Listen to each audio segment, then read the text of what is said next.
படத்தை பார்க்கும்போது பல ரொம்ப பிடிச்ச வசனம் என்னென்னா, படத்தை பற்றி நிறையா சொல்லணும், அதை நிச்சயமாக சொல்லுவேன். சிறுவனின் தாயார் சொல்லும்போது, சிறுவனான மாறி அவர்களின் தாயார் சொல்லும்போது, 5 வயசாக இருந்தாலும் 50 வயசாக இருந்தாலும் உழைப்பை சொல்லித்தரணும்னு சொன்னாங்க. அந்த உழைப்புக்கு என்று உறுதியான நேர்மையான உழைப்புக்கு வெற்றி உண்டு என்பதை சித்தரித்து காட்டுகின்ற படம் தான் வாழை. அதில் இன்னொன்று என்னென்னா, துவண்டு போய் தோல்வியை கண்டு துவண்டு போய் வாழ்க்கையில் வீட்டில் அமர்ந்திருப்பவர்களுக்கெல்லாம் தட்டி எழுப்புகின்ற படமாகத்தான் வாழை அமையும். ஏன்னா ஒரு ட்ரொமேட்டிக் சுச்சுவேஷன், நீங்களாம் படம் பார்க்காதவங்களுக்கு வாட் இஸ் தேர் இந்த மூவி.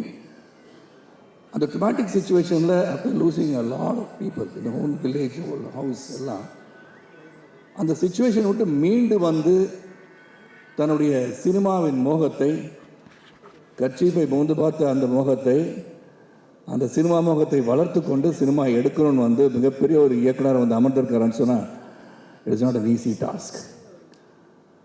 ஒரு இழப்பது என்பது, அந்த இழப்பிலிருந்து மீள்வது என்பது மிக மிக கடினம்.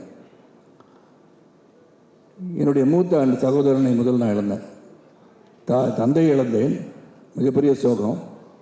படப்பிடிப்பில் தளத்தில் இருக்கும்போது என் தந்தை இழந்தேன். அதுலேருந்து மீண்டு வருவதற்கு முன் ஒரு ஆக்சிடெண்ட்டில் எங்கள் அண்ணனை இழந்தேன். என் அண்ணனை இழந்த பிறகு எங்கள் தாயார் வந்து வீட்டிலேருந்து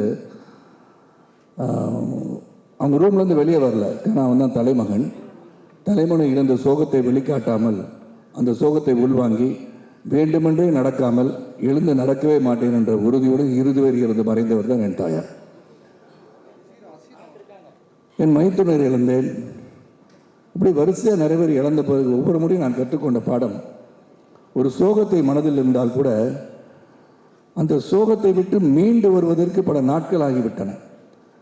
அந்த சோகத்திலிருந்து மீண்டு வந்து நீ என்ன நினைத்தாயோ, எதை சாதிக்க நினைத்தாயோ அதை சாதிக்க வேண்டும் எண்ணம் கொண்டு வாழ்பவன் தான் மனிதன். அந்த மனிதனாகத்தான் மாறி செல்வதை நான் பார்க்குறேன். ஏன்னா பல பேருக்கு இந்த படம் வந்து ஒரு பாடமாக தான் அமையும். ஏன்னா வாழ்க்கையில் என்ன பார்த்தீங்கன்னா, நான் வந்து ஒரு வசதியான குடும்பத்தை சேர்ந்தவன் நான் அல்ல. பார்க்குறதுக்கு பால்மேன் ஷர்ட்டை போட்டு நிற்கலாம். ஆனால் அதுக்கு பின்னாடி எவ்வளோ ஒரு வழி இருந்திருக்கின்றத தைரியமாக சொல்லியிருக்கின்ற மாரி செல்வராஜுக்கு என்னுடைய வாழ்த்துக்கள். இங்கே இருக்க பல பேர் அப்படி தான் வந்திருப்போம். உழைப்பு ஒன்றே நம்பி, அந்த உழைப்புக்கு உறுதியான நேர்மையான உழைப்பு இருக்கும்போது வெற்றி கிடைக்கும் நம்பிக்கை அடிப்படை வந்தவர்கள் தான். பிஎஸ்சி கணிதம் படித்தாலும் முதல்ல எனக்கு கொடுக்கப்பட்ட வேலை வந்து சைக்கிளில் போய் தெருத்துருவா பேப்பர் போட்டவன் தான். நான் வானத்திலிருந்து குதிச்ச நட்சத்திரம் கிடையாது. ஆனால் அந்த உழைப்பு உறுதியாக ஒரு சினிமாவுக்கு வரணும்னு சொல்லி, அந்த சினிமாவுக்கு வர வேண்டிய கட்டாயம், அப்புறம் வந்து நான் நிலைச்சி நிற்கிறேன்னு அது காரணம் ஒன்று உழைப்பு. அந்த உழைப்பு தான் இந்த படத்தில் காட்டப்பட்டிருக்கு. இதில் நடித்த 2 சிறுவர்கள், இதில் பல stages of his life has shown. இந்த பயோபிக்னு சொல்லும்போது thanks to Hotstar for taking this subject and bringing it to life and reality. ஏன்னா ஒவ்வொரு பருவத்தை வந்து நான் வந்து மாறிட்டு வந்து படம் பார்த்து வந்தேன்னு சொன்னேன்.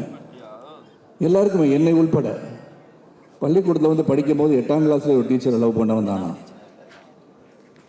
அது டீச்சர் லவ் பண்ணதும் காவியில் போயட்டிக்கா there is some interest in that teacher என்பதை ஒரு சிறப்பாக காட்டியிருப்பது மாதிரி.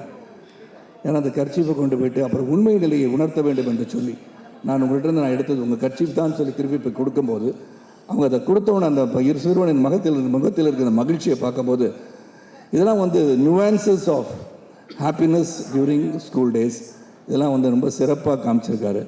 பல விஷயங்கள் சொல்லிகிட்டே போகலாம். மாதிரி மதுரா நடிச்சிருக்கோம், எக்ஸ்ட்ராடினரி பர்ஃபார்மன்ஸ். உண்மையை வந்து வாழ்ந்திருக்காங்க தான் சொல்லணும். எல்லாத்தோட இறுதி காட்சியில் பசி ஒரு மனிதனை எங்கே கொண்டு போய் சேர்க்கிறதுன்னு ஒரு காட்சி காமிச்சிருந்தார். இந்த பசின்றது காலையிலேருந்து சாப்பிடல, வேலைக்கு போன அம்மா சொல்லியாச்சு, காலை உணவும் தந்திருக்கிறேன், மதிய உணவும் தந்திருக்கின்றேன், நீ வரும்போதும் உணவு அனுப்பிட்டு வா என்று சொல்லி 3 சட்டி கொடுத்து அனுப்பிச்சிடுறாங்க. ஆனால் அதையும் சாப்பிடாம பள்ளிக்கூடத்துக்கு போய்ட்டு திரும்பி வராப்புல. பசி என்ன பண்ணுறதுன்னு தெரியாமல் ஒரு வாழைத்தோப்புலையால் வரும்போது அந்த வாழை அறுத்து தலையில் சுமந்த அந்த சிறுவன் ஒரு பழத்துக்காக, இங்கே வந்து தானுசார் பேசும்போது சொன்னாங்க, ரொம்ப ஈஸியாக பழத்தை சாப்பிட்டு தோலை தூக்கி போட்டுறோம், இனிமேல் போட மாட்டோன்னு. ஏன்னா போட்ட பிறர் வந்து வலிக்கு விழுந்துருவாங்க சார், அதனால் போடாமல் இருக்கிறதே நல்லது அந்த தோலை சொன்னேன். அப்போ அங்கேருந்து வந்து வீட்டுக்கு வந்த பிறகு அவங்க அம்மா வந்து இங்கே வந்தோடனே அந்த ஓலை சத்தங்கள் என்ன நடந்திருக்கு, அந்த ஒரு shock which was given to all of us in the theater. அது வந்து முடிஞ்சு பிறகுக்கப்புறம் அங்கே போய் உட்காந்து அந்த பசியை வந்து என்னதான் வெளியே நடந்துட்டு இருந்தால் கூட அந்த சிறுவனுக்கு ஒரு பசியை அடக்க முடியாமல் அந்த பழஞ்சோரை எடுத்து தட்டில் போட்டு சாப்பிடும்போது உண்மையிலே you brought tears into my eyes மாதிரி. It's extraordinary sir. அதை என்னதான் சோகங்கள் இருந்தால் கூட அவனுக்கு பசி முடியல. அந்த பசி, அந்த உண்மையான பசி தான் இன்னைக்கு வாழை. அந்த பசியை உணர்ந்து இந்த பசியை போக்குவதற்கு நாம் எடுத்துக்கொண்ட அந்த முயற்சியில் அவர் என்னென்னா எண்ணங்கள் இருந்தது, அந்த எண்ணத்தில் வெற்றி பெற வேண்டும் என்று மாரி செல்வராஜ் எடுத்ததில் உண்மையிலே is going to be great director. நவீன உலகத்தில் அரிய கண்டுபிடிப்பு சினிமா அப்படின்னு சொன்னால் அது மிகையாகாதுன்னு நினைக்கிறேன் நான்.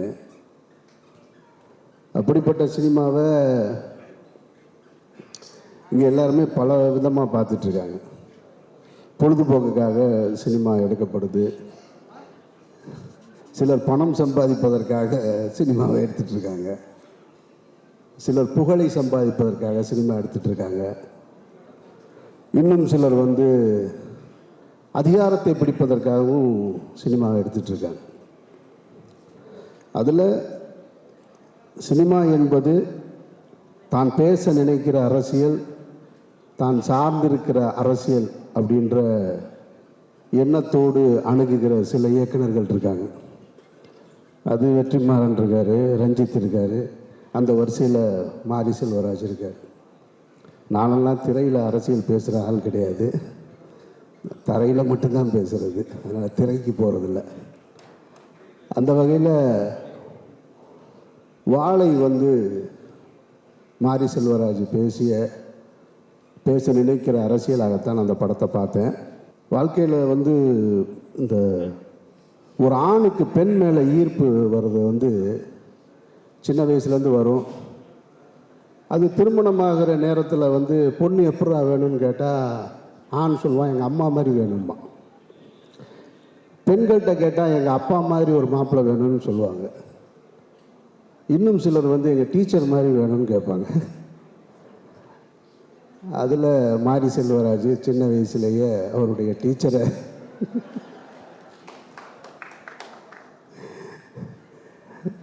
சரத் சார் பேசும்போது சொன்னார், நான் 8வது படிக்கும் போதே டீச்சரை லவ் பண்ணேன்னு. சரத் சார் இப்போவும் லவ் பண்ணுவார் டீச்சரை. தானு சார் பேசும்போது தன்னுடைய டீச்சர்கள் எல்லாம் சொன்னார். இதில் என்ன ஒரு விஷயம்னா, இப்போ இந்த டீச்சரை லவ் பண்ண அனுபவம் எல்லாத்துக்கும் இருக்கும். இப்போ சொல்லலாமா வேணாமான்றது தான் இப்போ இதில் இருக்கிற பிரச்சனையே. நானும் லவ் பண்ணியிருக்கேன். இப்போ என் கதையை மாறி எடுத்துட்டாருன்னு எப்படி போய் சொல்கிறது நான்? ஏன்னா எல்லாரும் லவ் பண்ணியிருக்கோம். இப்போ என் கதையை திருடி எடுத்துட்டாருன்னு சொல்ல முடியாது, இல்லை இதை பார்த்துட்டு இது என் கதைன்னு சொல்லி உரிமை கொண்டாடவும் முடியாது. ஒருத்தர் எடுத்துட்டாரு, சொல்லிட்டாரு, முதல்ல சொல்லியிருக்கணும், நம்ம சொல்லாமல் விட்டுட்டோம். நான் பேர் சொல்லலை, ஏன்னா அவங்க இப்போ என்னுடைய தாய் ஸ்தானத்தில் இருக்கிறாங்க. அந்த டீச்சரை நான் இப்போ பேர் சொல்ல முடியாது. நான் லவ் பண்ணியிருக்கேன். மாரி செல்வராஜ் அந்த படத்தில் அந்த பையன் பேர் என்ன, அந்த கதாபாத்திரம் சின்ன பையன் இருக்கான் இல்லையா, அதை எப்படி கர்ச்சிப்பெல்லாம் முகர்ந்து பார்த்தானோ அது மாதிரி நான் உங்களுக்கு பின்னாடி உட்காந்து அவங்க சேலை முந்தானையெல்லாம் பிடிச்சி பார்த்துருக்கேன். அதாவது இதை பார்த்துட்டு இன்னொரு டீச்சர் பார்த்துட்டாங்க. இதை இன்னொரு டீச்சர் பார்த்துட்டு, டீச்சர் என்ன வேலை செய்கிறான்னு தெரியுமா அப்படின்னு சொல்லிட்டு கூப்பிட்டு முட்டி போட சொல்லிட்டாங்க. சரி முட்டி போட்டு நின்று, முட்டி போட்டதுக்கப்புறமும் நான் முட்டி போட்டு நின்று அந்த டீச்சரை பார்த்துக்கிட்டே இருந்தேன். அவனுக்கு எவ்வளோ திமிரு பாருங்கள், டீச்சர் முட்டி போட சொன்னதுக்கப்புறமா அவன் உங்களை தான் பார்க்குறான் அப்படின்னு திரும்ப சொன்னாங்க. அந்த நினைவுகள்லாம் இருக்குது, மதுரை ஸ்கூலில் இருக்குது. அதுக்கு காரணம் அவங்க அழகாக இருக்காங்க அப்படின்றது கிடையாது, அவங்க நம்மக்கிட்ட அணுகிற அந்த முறை தான். அதுதான் அந்த காதலை உண்டு பண்ணதாக நான் நினைக்கிறேன். நான் இப்போ சமீபத்தில் அந்த டீச்சரை நான் வீட்டில் போய் பார்த்துட்டு வந்தேன், அந்த தாயை பார்த்துட்டு வந்தேன் அப்படின்னு சொல்கிறது தான் சரியானதாக இருக்கும். அந்த மாதிரி ஒரு வாழ்க்கையை மாரி செல்வராஜ் இந்த படத்தில் தன்னுடைய வாழ்க்கையை பதிவு பண்ணியிருக்காரு. சினிமாவுக்கு எல்லாருமே ஏதோ ஒரு மூலையிலேருந்து கஷ்டப்பட்டு தான் கிளம்பி வந்திருப்போம். எல்லாருக்குமே ஒரு கதை இருக்குது. தானு சாருக்கு இருக்குது, சரத் சாருக்கு, வெற்றிக்கு இருக்குது, ரஞ்சித்துக்கு இருக்குது, எல்லாத்துக்கும் இருக்குது, இங்கே இருக்கிற சூரிக்கு இருக்குது. ஆனால் எல்லோருக்குமே தான் வாழ்ந்த வாழ்க்கையை படமாக்குற அளவுக்கு வாய்ப்பு கிடைக்கிறது இல்லை. கிடைக்கும்போது வேறு வேறு ஒரு விஷயங்களை படமாக்குறோம். அந்த அடிப்படையில் பார்க்கும்போது மாறி தனக்கு கிடைத்த வாய்ப்பை சரியாக பயன்படுத்திக்கிட்டார் அப்படின்றது தான் இதில் மறுக்க முடியாத உண்மை. எல்லாரும் நினச்சா எடுத்திருக்கலாம் தன்னுடைய வாழ்க்கையை.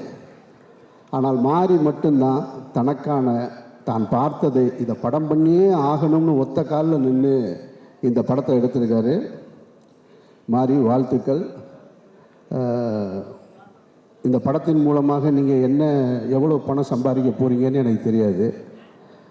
ஆனால் ஒரு பாரதி ராஜா சொன்னது போல், இன்னும் பல பேருடைய எண்ணத்தில் இருக்கிறது போல், உங்களுக்கான அந்த அடையாளத்தை ஒரு இயக்குனராக நீங்கள் அடைவீர்கள் என்பதில் நானும் நம்புகிறேன். சசி பேசும்போது சொன்னார் மாறி தோக்கவே மாட்டான் அப்படின்னு சொல்லிட்டு. நமக்கு இந்த வெற்றி தோல்வியெல்லாம் நம்பிக்கை இல்லை. கலைஞனுக்கு என்றைக்குமே தோல்வி கிடையாது. சாகிற வரைக்கும் அவன் கலைஞன் தான். அவனுக்கு என்ன வெற்றி தோல்வி அதெல்லாம் ஒன்றுமே கிடையாது. சாகும்போதும் அவன் கலைஞன் தான். உங்களுடைய படைப்பு, உங்களுடைய சிந்தனை மக்களிடத்தில் எப்படி போய் சேர்ந்துச்சோ, பிசி சார் சொல்லும்போது சொன்னார் பாருங்க, நான் இந்த வாழ்க்கையெல்லாம் நான் பார்த்ததில்லைன்னு, நான் திரையின் மூலமாக பார்க்குறேன்னு. அந்த மாதிரி கொண்டு வந்து சேர்க்குற ஒவ்வொருத்தருமே கடைசி வரைக்கும் வெற்றியாளர்களாக தான் இருப்பாங்க. மாரிக்கு என்னுடைய வாழ்த்துக்கள். இந்த மேடையை இன்னொருத்தருக்கு வாழ்த்து சொல்கிறதுக்கு பயன்படுத்திக்கிறேன், ரஞ்சித்துக்கு. ஏன்னா தங்கலான் படம் பார்த்துட்டு இப்போ அவருக்கு நான் ஃபோன் பண்ணல. ஒரு மிகப்பெரிய உழைப்பை கொடுத்துருக்க ரஞ்சித்துக்கு என்னுடைய நெஞ்சார்ந்த வாழ்த்துக்கள். நான் நடிகர் விக்ரமோட ரொம்ப நெருக்கமான ஒரு ஆள், ஆனால் ரொம்ப தூரமாக இருக்கிற ஒரு ஆள், ரெண்டுமான ஆள். நான் காசி படம் பார்த்துட்டு அவருக்கு ஃபோன் பண்ணேன். அதுக்கப்புறம் இப்போ வரைக்கும் நான் ஃபோன் பண்ணவே இல்லை. இந்த படம் பார்த்துட்டு தங்கலான் பார்த்துட்டு நான் வீட்டுக்கு போய் ராத்திரியில் என்னோடய வாட்ஸ்அப்பில் ஒரு ஸ்டேட்டஸ் வச்சேன், தமிழ் சினிமாவுக்கு பெருமை சேர்த்த கலைஞன் அப்படின்னு. சினிமா அவரை கொண்டாடுதில்லை. ஒவ்வொரு இனிமே எங்கள் தமிழ் ஆக்டர் யாரா அப்படின்னு சொன்னால் விக்ரமை காட்டலாம். அந்த இடத்துக்கு தன்னை அர்ப்பணிச்சிருக்கார்.